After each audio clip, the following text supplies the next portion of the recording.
Siapa yang menciptakan istilah Islamic Terrorism? Pernah nggak kamu bertanya, sejak kapan dunia tiba-tiba sepakat bahwa terorisme itu Islamik? Bukan Christian Terrorism, bukan Jewish Terrorism, dan bahkan bukan State Terrorism, padahal korbannya jutaan. Kok bisa? Ini menarik, karena istilah Islamic Terrorism itu bukan istilah akademik.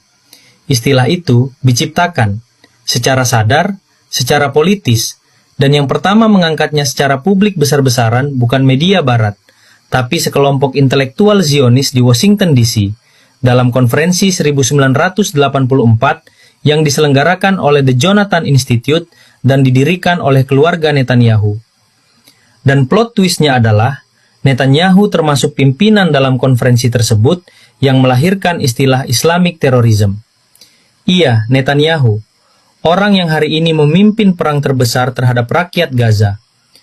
Di konferensi itu, mereka mempopulerkan narasi bahwa ada bentuk teror khusus milik umat Islam, bahwa Muslim secara kultural cenderung ke kekerasan, bahwa dunia harus waspada terhadap ancaman Islam global.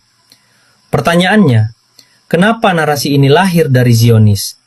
Jawabannya sederhana, proyek mereka butuh musuh. Untuk membenarkan pendudukan Palestina, mereka harus anti-Palestina, otomatis anti-Arab. Dan karena mayoritas Arab itu Muslim, mereka harus anti-Islam. Propagandanya simpel. Jika Palestina dilawan dunia sebagai korban, Israel kalah. Tapi jika Palestina bisa dibingkai sebagai ekstremis, fanatik, teroris, maka semua pembantaian bisa dibungkus sebagai keamanan nasional. Dan begitulah, label Islamic Terrorism bekerja. Ia bukan analisa, ia alat politik. Ironisnya, ketika ada negara menjatuhkan bom fosfor ke pemukiman sipil, ketika warga diblokade sampai kelaparan, ketika anak-anak ditembak sniper, itu nggak disebut terorisme. Itu disebut self-defense.